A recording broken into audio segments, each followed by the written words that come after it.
Good afternoon, everybody. Welcome back to Robots and Red Tape. As always, I am your host, Nick Schutt. Before we get going, really want to thank everybody out there for listening, for participating, for being part of the podcast and being part of the community. Yeah, you guys are part of what makes this podcast so much fun for me, and really why I'm continuing to do this. So, without any further ado, happy to have my friend Monica Landen on with me today. Monica, how are you? I'm doing well, TGIF. There we go. It's Friday. We're having a good day. It's beautiful, beautiful weather out here. But I know we're going to be talking a lot around, data collection, data privacy, AI, but also, from an AI perspective, but also governance and cybersecurity.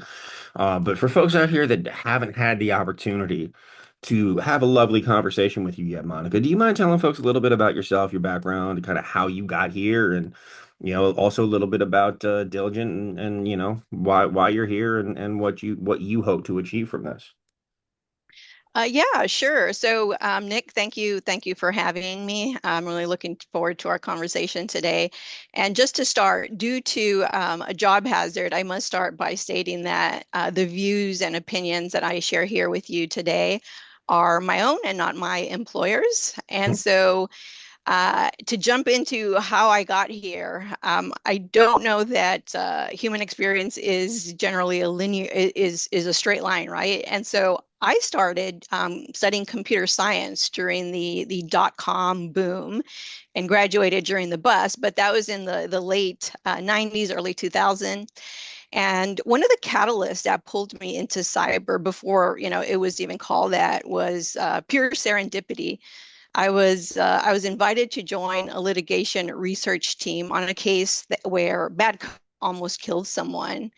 And during that process, I had access to expert witness, and through those interactions, we talked about accountability and intent and overall governance as it relates to building code, which really pulled me straight into the world of insider threat and cyber attacks. And, from then on, I was hooked, understanding, how software is actually built. And knowing the rules is exactly what lets you break them. So that's kind of I realized there is no spoon. And I was drawn into security because it really does combine, technical problem solving with real human outcomes. And since then, I've been in security for over, 20 years, and thanks to, some amazing mentors and managers and sponsors, my career has been, limited by my drive and imagination. And I've played nearly in every corner of security, from, incident response to writing software to offensive security. And today I serve as the Chief Information Security Officer at Diligent. Diligent is an AI leader in governance, risk, and compliance, where I lead an amazing team, and we deliver on our global, security strategy that's really focused on not only protecting the organization, but enabling innovation and continuing to maintain customer trust. So it's been, a chaotic and fun 20 years. Oh, that's fantastic. No, and really awesome. I was surprised you didn't thank the hackers for continuing to try to hack things as part of it, because you're gonna, I mean, without them, you wouldn't need to secure it, right? Yeah, yeah, exactly. Absolutely. No, and I think and I know I remember we talked about this in our initial conversation.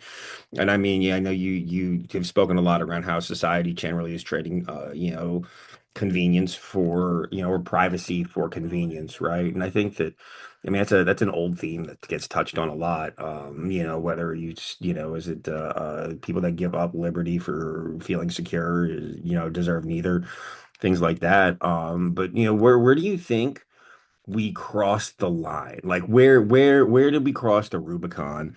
And and when did this, when did we really become or like, what in your opinion, where did things happen? And was that like a government side, like a corporate side, like, and kind of how did we get here? So I don't think that we cross the line in, a dramatic moment. I don't think there's like a big boom and then we wake up and we say, hey, they took my privacy away, right? I think that we cross it through, thousands of really small decisions that feel reasonable at the time. If we look back, we accepted location tracking because it made easier navigation, right? We accept voice assistants because it's convenient. We record every meeting at work and let it take notations because it's better than taking your own notes. And I think that a lot of these help with solving a problem Mhm. for whatever the reason, whether it's more convenient, it's more secure sometimes. With facial recognition, your phone, I know people use, their biometrics to log in and it's effortless. But I think um, where we're headed toward is neurotechnology, and that's something that is an amazing breakthrough for those, suffering from neurological issues. But we're getting to a place where we're not just collecting, information about people. I think that we are at a cusp of beginning to collect information about how, people feel and think. And I think that's a completely different conversation. The concern isn't like one technology, it really is the cumulative effect of normalizing, that constant observation and Yeah. inference that AI can provide. And so, like, piece by piece, feature by feature, we're really normalizing a world where everything is, observable, it's recorded, it's analyzed. And then once that becomes, standard, it's not going to feel like, surveillance. It's going to feel more like life. Yeah, I mean, but I love what you said that you don't think it was like a death by a thousand cuts because I'm inclined to agree with you there. Where I will push back because I think that we already are gathering what people feel and think, and I think a lot of that's social media related, right? People love to get online and give their opinion, right? And I think that the fallacy or one of the fallacies that social media has created is that just because like you have an opinion doesn't mean like all opinions are equal, right? Like I can have plenty of opinions about cybersecurity, but they're far less informed than yours are. And so, like, why do you think that AI is going to fundamentally change this? And how do things like neurotechnology, and I'd love if you could define that for folks out there that don't know what that means, myself included, especially in this description. But how do you think that that's going to fundamentally change or enhance the data collection in, apparatuses that are already there? Yeah, so I completely agree, right? I mean, initially I was hesitant to come on here and express my opinions and have voice and have video Hmm. related to my own persona. And I think that what AI is incredibly good at is connecting a lot of information together. And so, for example, I'm sure in preparation for this interview, you did some research on me, right? And I'd be pretty shocked at some of the things and surprised by some of the deep cuts that maybe you came across. And so we as consumers, as employees, need to understand that a lot of these digital footprints that we were leaving behind on the internet that never forgets is that they can be stitched together to potentially do conduct analysis on our um, buying purchases, right? They can be stitched together to give a employer a profile around, your personality and whether or not you'd be a good fit. And so I think that a lot of these different signals really will help with the enhancement of AI to be able to tell that story more quickly and at scale. Absolutely.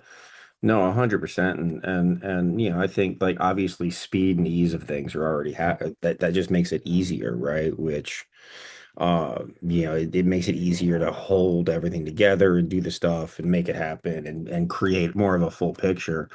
But like, what do you think that, how is this gonna be so much richer via AI and AI and adding some of these like two-way interactions we have with agents compared to like just your internet search history?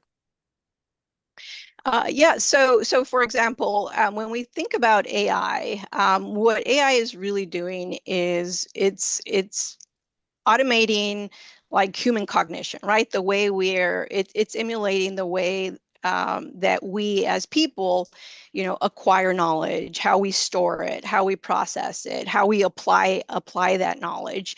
And this is more than automating a task, right?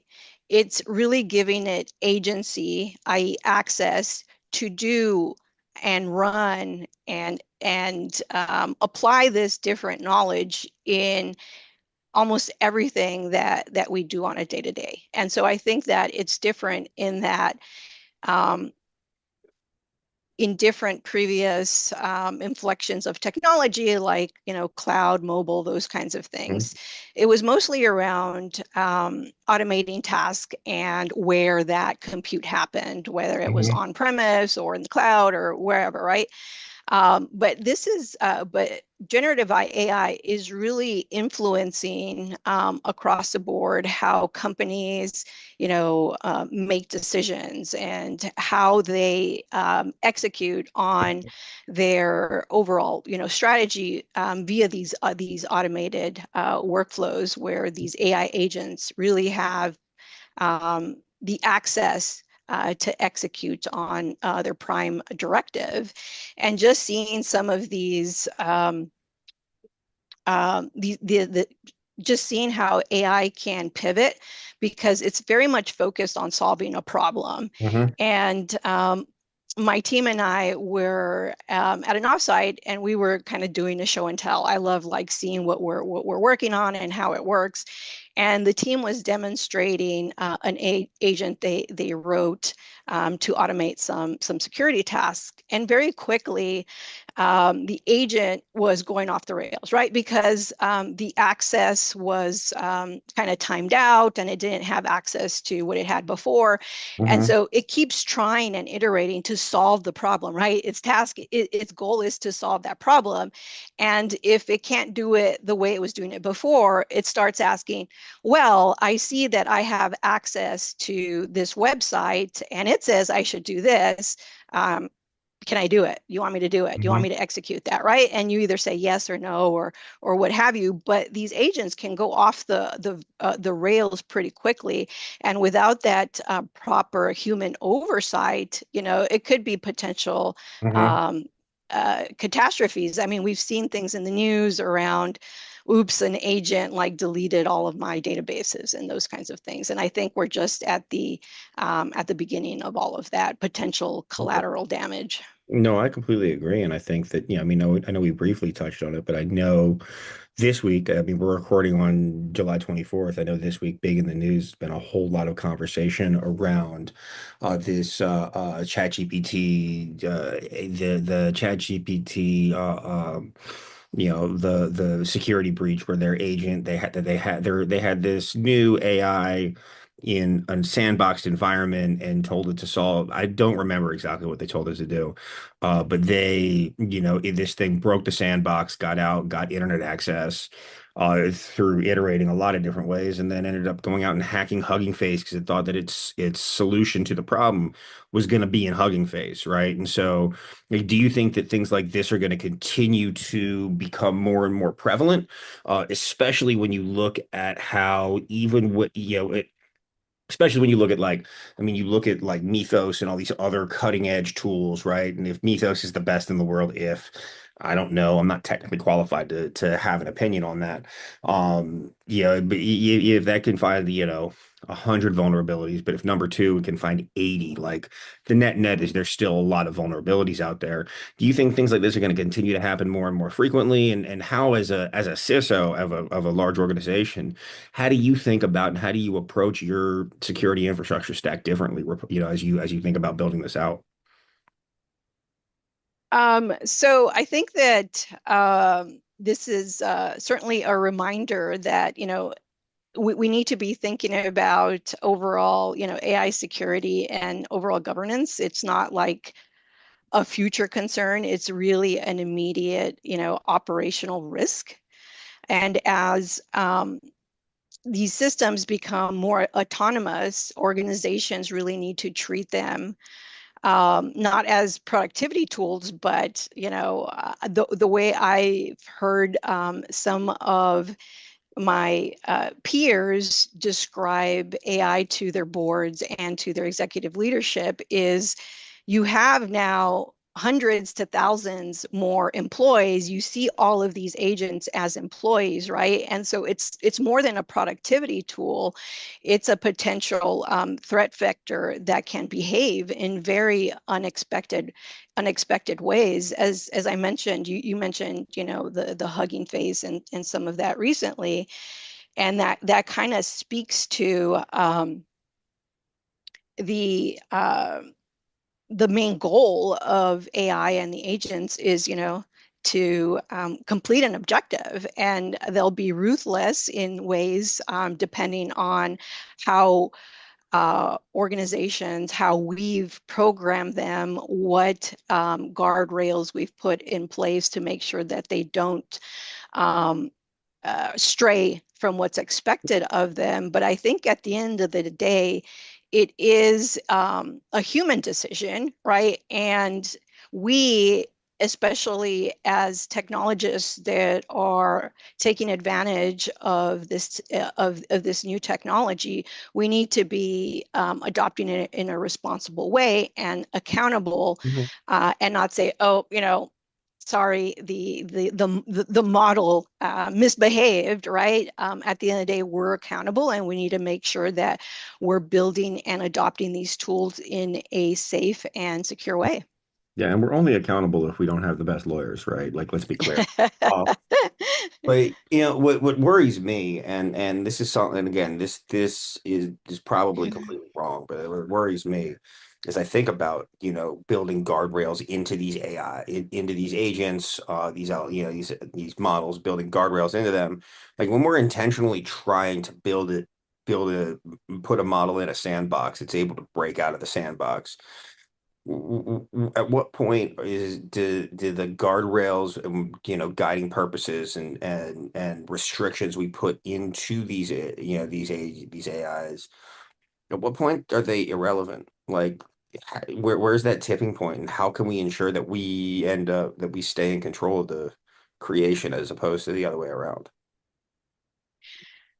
um, well, I am a little skeptic, and I think that comes through through the work hazards. In that, sometimes I wonder if a lot of this is related to, marketing tactics, right? And trying to manipulate the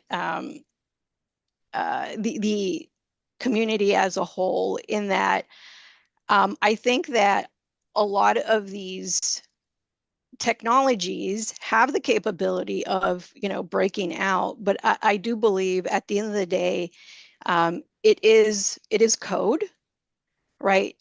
People write the code, and I think that it could be constrained in a way so that we don't have these continued issues in the longer term.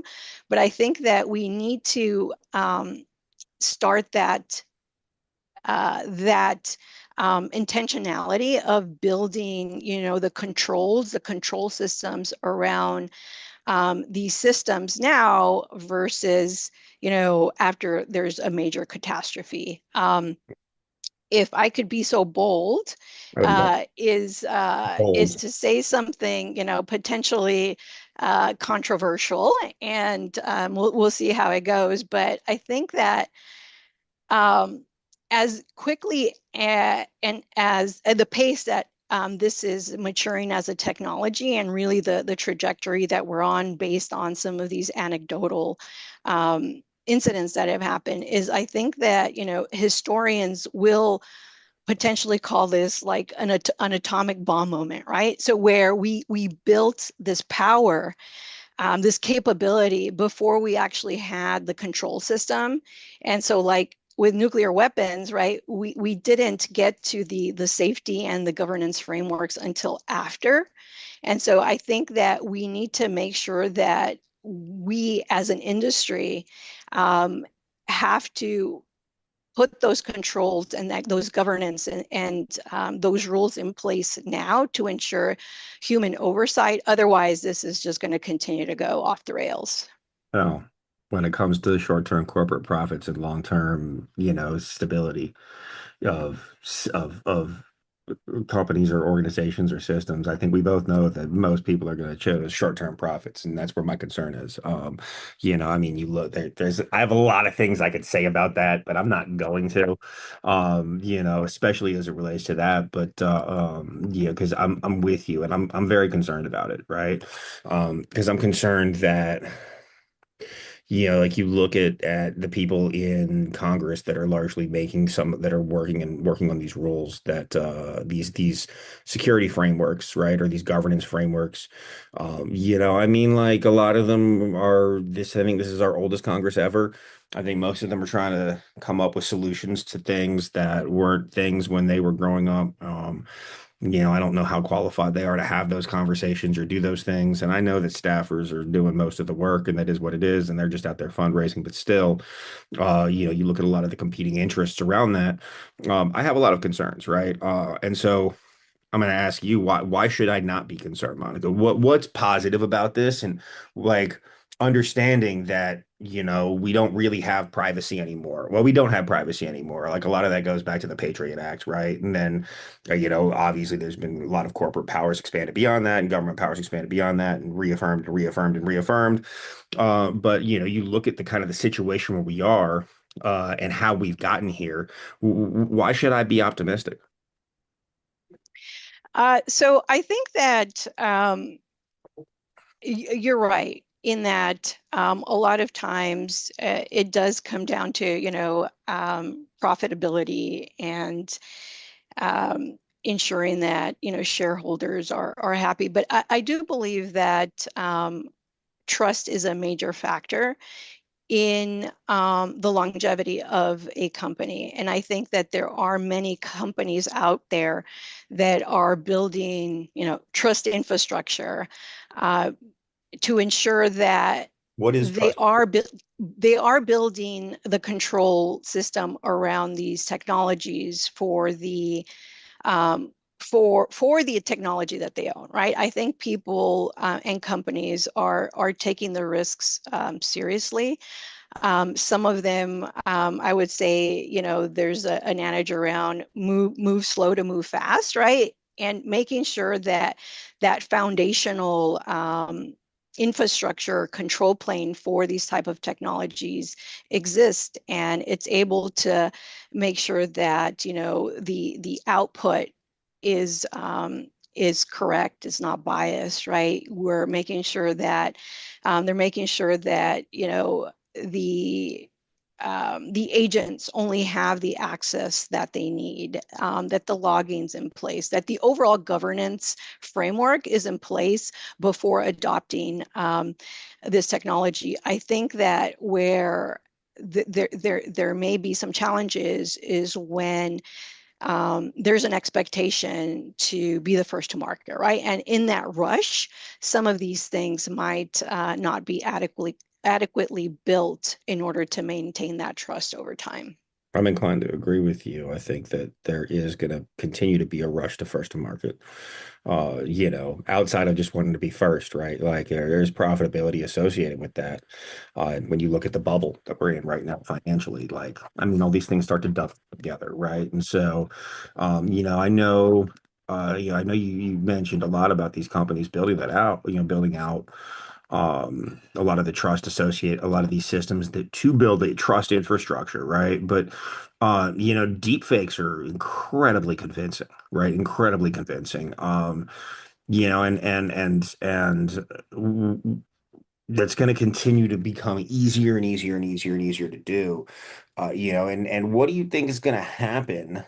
Like, do you think we're at a place where seeing is no longer believing, when it comes to videos and online stuff? Or like, are we there yet? Are we going to be there? How easy is it for folks to create a deep fake of you? I think we're there. I think I like now you only need, a couple of seconds of audio to be able to create a deep fake. So audio has been available for a while now. I think video is really close. There used to be tells where, the video looked jittery, and but a lot of that is getting a lot better. And so I think that we're in a place where we're very closely getting to a place where you can't trust audio, you can't trust video, and nor the written word, right? And I think that will really play a part in kind of diminishing trust within our society. And so I think that the next frontier as it relates to this is building those verification tools and technologies so that you can understand the authenticity of, that audio file, where it came from, and have confidence that it's not a deep fake. Similarly, with video, I think that that's where we're headed in order for us to gain confidence in things that are being presented, whether it's, audio or visual. I think that that's where we're at. Yeah, but I mean, if we're already there, right? Like largely, and I also think so. I think part of it is also the media literacy of our society, right? I think that when you look at how easy it's been to sway huge numbers of people with ridiculously low tech, social media posts, that's where I have a lot of concern. And right, and I'm not sure if you remember the incident that happened when Meta or when Facebook rolled out into Myanmar. Where you can see like, listen, we're a more society, technically and media literate society than Myanmar was, right, or is. And you look at how the hyper polarization and how that drives, and the misinformation that has been promoted on social media sites to drive engagement, because outrage drives engagement. Like, let's be clear. Mhm. And when, somebody like Facebook, and I'm going to call them out, I know you're not going to, but I will. They're selling our attention, so they need engagement, right? And so, you look at how when they rolled out into society, into Myanmar, which is a much less media literate society, they contributed to a genocide. Like, let's be very clear about that. My concern is that as these technologies get better and better and better and better, it's going to become easier and easier and easier for these, or for, let's just say, actors. I'm not even going to say bad actors, for actors to push agendas. And for, you think about, our parents or people like in their 70s, 80s, parents, grandparents, for whomever's out there, or maybe that's you if you're listening. Love it if you are. You think about these things, right? And it becomes so much like as cognition, as your cognitive abilities decline as you get older, you're far more susceptible to a lot of these, phishing and deep fake attempts, right? You look at all of this, and I just have concerns about where we're going and how these tools can be used for negative. Yeah, that's a really good point. I think education and awareness is something that my organization, my security team really focus on. Because to your point, um, a lot of this technology, whether it's a mobile phone or AI or whatever the next thing is, um, it really is changing our day-to-day habits, and a lot of people really don't understand how the technology works. They don't know about potentially deepfakes or any of those risks associated with using this type of technology.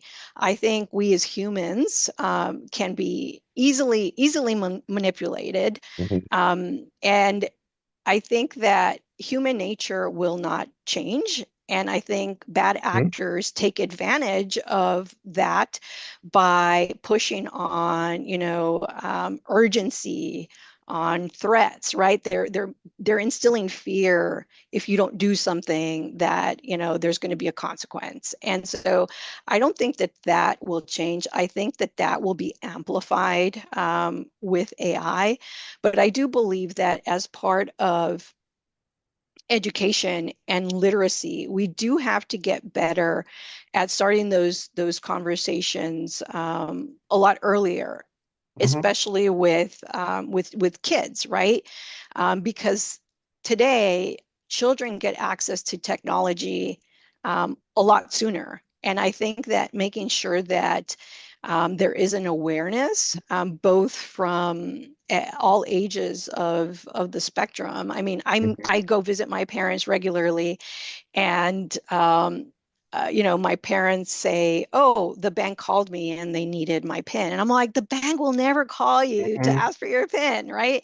Right. And so I think that having education and outreach to um, all people, I think, is important. I think it's a start, but I do believe that that's where bad actors go because it's the least resistant. It's the Correct. easiest thing to do is to manipulate someone to hand over something sensitive. Correct. And Yeah. and so I want to hear what keeps you up at night, but what keeps me up at night around cybersecurity and keeps me up at night around this AI powered cybercrime that we're looking at and we've been talking about is that if as you said, your parents are going to answer the phone and give somebody their PIN, right? It just says they're from the bank. What happens when they answer the phone and it's your voice saying you've been kidnapped, right? That's what worries me because I'm with you from an education perspective, Monica, but like from an education perspective, like great, we can educate our kids, right? We can educate our kids. Have you tried educating your parents? All the time. It doesn't stick. No, it doesn't, right? And Yeah. even if you and like even people that are like and also like not everybody is cognitively created equal. Like let's be clear. Like my I saw my grandfather fell for some of this stuff. My grandfather's one of the smartest people I'd had the honor to meet before he passed, unfortunately. But like if he's falling for this stuff and he was far above average intelligence, right? And then you think about to quote my George Carlin, right? One of my favorite comedians. Like you think about how stupid the average person is, half of them are dumber than that. Right. Like it leads to a situation where it's just going to become easier and easier and easier and easier, and the barriers for entry technically are going to become lower and lower and lower. And so that's what I worry about. What do you worry about that people aren't thinking about as it relates to cybercrime yet? Um, so what keeps me up at night related to cybercrime, and then, AI powered cybercrime, I think that we haven't necessarily um, seen yet, but I believe that historically, the last 20 years I've been in cyber, right? As it relates to security, we're looking at like messages, right? We're looking at, um, emails coming in, trying to convince someone to do something. They're very,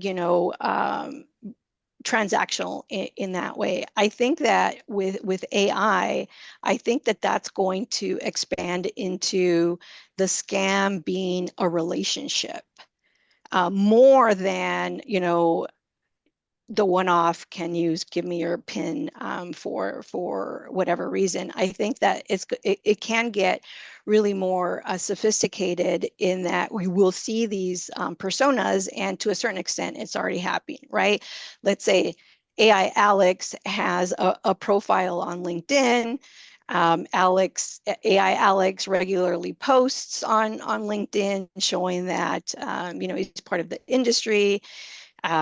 It sends messages, introduces colleagues, right? This persona also has employee employment history, where there is a human orchestrator that's managing these different AI agents with fake references, or maybe they have a job, the employer just doesn't know they exist.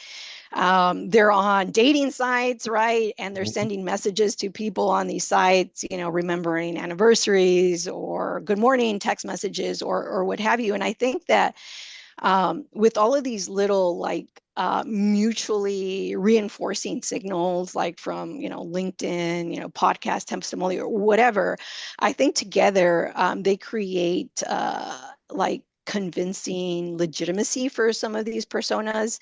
And then now, because I know when someone reaches out to me, I, check to see, like on LinkedIn, I check to see, okay, how many connections do they have? Do I know anyone in Hmm. that network? And maybe if they're asking me to do something, I'll reach out to the person I know and say, hey, do you know this person? But now I think that where this like relationship, this persona is a scam, it could run over like months, maybe years, right? And you never know the difference whether or not this person is real or not. And so I think that that's what keeps me up at night is, this potential scam that really has the longevity of time because, these systems can remember longer and act in a way to where, in a convincing way, we think they're real people. Absolutely. No, and I mean, I'm with you. I do the same thing. I go, I check, I verify, but it's also so much easier to create a whole bunch of these fake personas like and maintain them, right? And so, Yeah. and you and I both know, like, I mean, listen, I've run organizations for years. You've been doing cyber forever, since before it was a thing. And so, like, we both know that people are the weakest link of any organization, cybersecurity, right?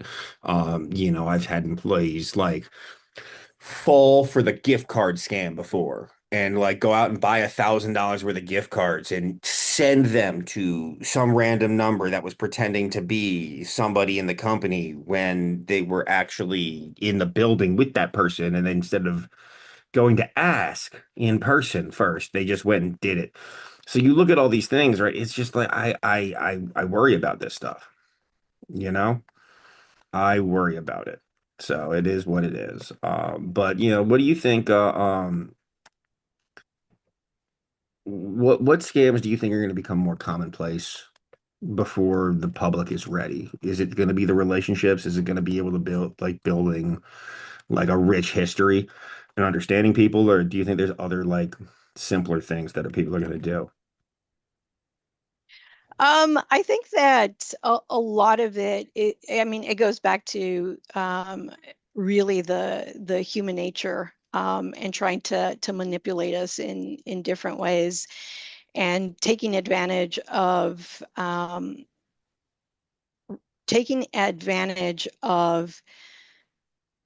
being able to manipulate reality, if you will, right? With some of these deep fakes. And I think that we as individuals within our realm need to help educate the larger audience. I know that you said, people are the weakest link, but I do believe that we could do it in a way to where it's definitely more impactful. I think that um, every one of us has an agency and a responsibility to, educate ourselves on some of the the risks associated with the technology that we're using. I think that unfortunately some of us learn the hard way, right? And that could be a learning as well.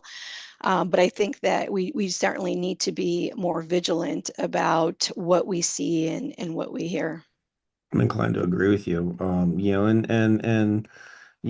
As yeah, as we get ready to wrap up here, Mike, I'd love to know kind of as cybercrime and cyber and like offensive cyber becomes more and more and more AI driven and cybersecurity becomes more and more AI driven. Do you think this is really going to turn into like an AI versus AI race?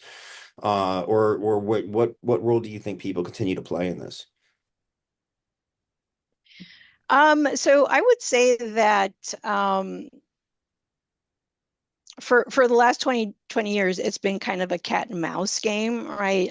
We have, bad actors trying to break into companies, and then the companies elevate, their posture to try to prevent that. And so it's always been this give and take.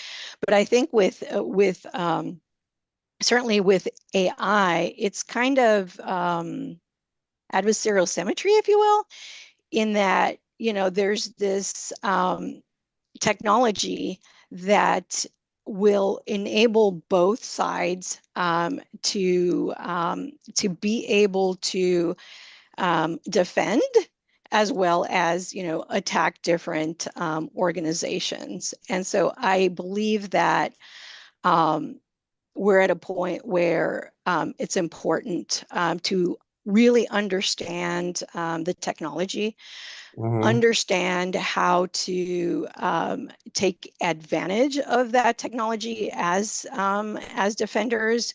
So one of my core beliefs is really that the technology, as technology changes, really the security fundamentals don't. And the AI powered tools without that, Hmm. discipline, preparation, resilience really needs to be built in. And so I think that um, who wins really is kind of just depends on who gets better at using their advantage first. I couldn't agree with you more. I think it's going to be really interesting to see what happens and how things continue to change. Is there anything, Monica, anything else you'd like to add? Anything I forgot to ask you? Any points that you wanted to make that I, just as a host, have failed at giving you the opportunity to do so? Um, so I guess as it relates to my role as as a CISO, something I wanted to share with the audience that may not appreciate, but a lot of times, CISOs and security organizations, it really is a sales job.